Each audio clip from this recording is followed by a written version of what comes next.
So question for you. How good are you at multitasking? You know, the act of working on two or more simultaneous tasks, switching backwards and forwards from one thing to another, all with a view to performing several tasks in rapid succession. I can tell you the answer for me, and that is, I'm terrible. I'd like to think that I've nailed the back and forth nature of it, but the fear is that's all in my head. I would like to use the excuse that as a man, I wasn't born with the innate ability to multitask, but that would be taking the easy way out. So with that in mind, today I want to talk to you about why multitasking is the surefire way to failure. Yes, that's right. Trying to multitask is like signing up to do many things badly. There's even a bad joke that pokes fun at how men are typically poor at multitasking by saying men don't multitask, we simultaneously multi-process. Sorry about the dad joke. Okay, getting back to it. You're probably now thinking, well, if we shouldn't multitask, what should we do? And that is a very good question, so with that, let's dive straight in. The problem with trying to multitask is all that shifting backwards and forwards between tasks isn't as efficient as we think. It's because each time we do so, it takes our brain some time to refocus. Dr. Sahir Youssef, a cognitive neuroscientist from UC Berkeley, describes it best. Multitasking is a myth. In reality, it's rapidly switching from one task to another and then back again. And every time you make that switch, you pay a tax on both your time and your energy. For that reason, it's almost more efficient to monotask, i.e. focus on one thing and move on when you're done so you don't pay unnecessary switching taxes. So with that in mind, why do so many of us still try to multitask? The simple answer is that we're too busy with too much to do and too little time to do it in. So the temptation to accomplish many things at the same time is practically irresistible. Even when we know it doesn't work, we still try and do it. With all that in mind, I wanted to address 5 myths regularly associated with multitasking. Myth 1. We can multitask. So let's go after the big one first. As nice as it would be to do 2 or more things at once, many studies around the world show that our brains simply aren't capable of paying full attention to more than one thing. In fact, our brain has evolved over time to process single tasks. To fundamentally think about one thing at a time, that's how we've been wired. So if we break it down, what is really happening when we're multitasking is we're actually switching between these 2 tasks really quickly. And as mentioned, the problem is by doing this, there is a cost. It's this switching tax. That also means the likelihood of errors also increases when we try and do 2 or more things at once. Myth 2. It's not that bad. I'm sure you've heard multitasking is a myth, but even if you have, it's hard to conceptually grasp how taxing it is to task switch. Let's say you've been multitasking for a wee while now, and you may feel that you've developed the multitasking skills. Well, that would be a fair assumption, but you probably don't even notice the negative effects anymore. Since they're now part of your everyday activities, if you feel like you're capable of multitasking, you're probably not alone either. Studies have found that our perceived ability to multitask had little correlation to whether or not we were actually multitasking effectively. What we think we're successfully doing won't actually align to what is really the case. Myth 3. It causes productivity increases. Quite simply, how can this be true? There's a big difference between being busy and being productive. Multitasking can help you be busy, but it is highly unlikely to help you increase your productivity. Think about it for a moment. If you are doing 2 things at once, aren't you getting more done? Short answer is no. Research goes as far to say that the inverse actually happens.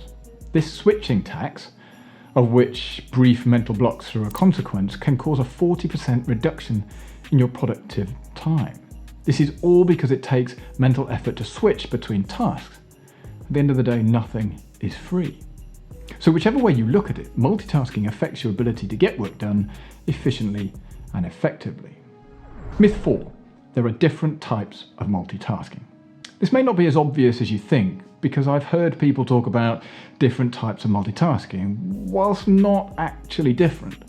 The cause is conflating 3 elements. There's task switching, context switching, and attention residue. The problem is these aren't different types of multitasking at all.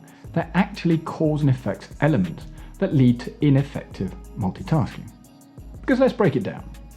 Multitasking is the attempt to do two or more things simultaneously. Context switching, otherwise known as task switching or switched tasks, is what you're doing while multitasking, switching between one task and another. Kind of makes sense. As a result of performing so many tasks so quickly, you experience attention residue, which is where you're still thinking about a previous task even though you've moved on to another piece of work. Now, I'm sure we can all relate to that, especially in the workplace where you're still thinking about what you should or shouldn't have done as you move on to the next piece. I can certainly identify with that. Now, myth 5 is it's okay to multitask at work. But let's hypothesize for a moment and say that you can avoid multitasking in your personal life. I'm not entirely sure that's true, but let's go with it. It is highly likely that you will shift the use of multitasking to your workplace. If this sounds like you are not alone. I'll put my hand up and say this could be me too. According to research though, the average worker switches between 10 apps up to 25 times per day. 25 times! Wow. Now here is something new I learned last week, and there's even a name for switching between two technologies. Media multitasking. You know, when you're sat on your phone and you're constantly switching between Instagram and email and WhatsApp and the news and any of the games you might be playing. In addition to the usual downsides of multitasking, media multitasking is thought to negatively impact long-term memory and working memory. If we take on board all these myths and go on the basis that multitasking isn't the most productive way forward, what should we do? Now, I firmly believe that people are capable of more than they realise. In fact, you can achieve almost anything in life as long as you focus on achieving one thing at a time. I'd like to say this is a new and radical strategy, but the truth is it's a time-tested and prolonged strategy that's been shared by many, many successful people. Many have tried to distill the act of productivity into, let's say, bite-sized, easily actionable chunks, providing huge clarity and great focus. Many have written books about the simple idea of just focusing on one thing at once. It would be remiss of me not to give a big shout out to Gary Keller's excellent book, The One Thing, and I'll put a link in the description below to it. But that said, we shouldn't let the simplicity of this simple idea fool us into a false sense of security. It is without doubt one of the hardest things to implement in your life. It would be too easy to think that if we were going to focus on just one thing at once, it should be the only thing we do in our life. But to be quite honest, that's not what the strategy is about, because it's all around pursuing what we want to do and being smart about it. There is no doubt that you can achieve a great many things, but you just can't do it at the same time. For example, can you build a career whilst getting in shape, competing in marathons, writing books and investing in a business and looking after your kids and traveling the world? Well, you can probably do those things throughout a lifetime, but you certainly can't do them all at once. The way to do this is to stick to one major priority in each area of your life. Now for me, I've categorized my life as follows. I've got career, learning, finances, relationships, and health. That means I try to never work on more than one major project in each of those areas at a time. I'm either training for the paddleboarding challenge or resistance training, but I can't do both at the same time. I learned this the hard way when training for my Ironman a year or two ago, because I wanted to still resistance train and only lift weights, but I knew that I had to get out and swim and cycle and run more. You just can't do both. Building muscle and building endurance are two conflicting entities, so you have to choose. It's a bit like with the areas I've just talked about. I'm either saving money or I'm looking to invest it. I'm either trying to build endurance or get stronger. I'm trying to improve my relationships or find new people to hang around with. These categories are not based on anything but my own perspective. I mean, you can categorize your life any way you want, but please don't get caught up in judging or comparing yourself to others. This, quite honestly, is a slippery slope to a world of self-doubt and trouble. The important part is you focus on the categories that matter to your own lives, because this is how we ultimately create structure. It's very specific for you. Without it, we are merely throwing stuff at the wall and seeing what sticks, and that strategy never works. This means that when there is no focus, there is everything. And that is bad, because going after everything means that you've lost focus and you can't focus on one thing at once, and you're ultimately going to do lots of things badly. So here's something for you to try. Throughout the next week, why don't you go after just doing one thing at once? Now, I'm fully expecting if you do this, you're going to find it hard, but that's where the challenge lies. So, how about this?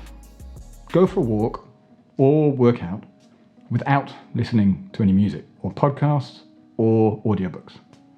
Go silent. Put your phone on Do Not Disturb mode for a whole day. That sounds pretty tough. Don't pick it up even when you're having a conversation.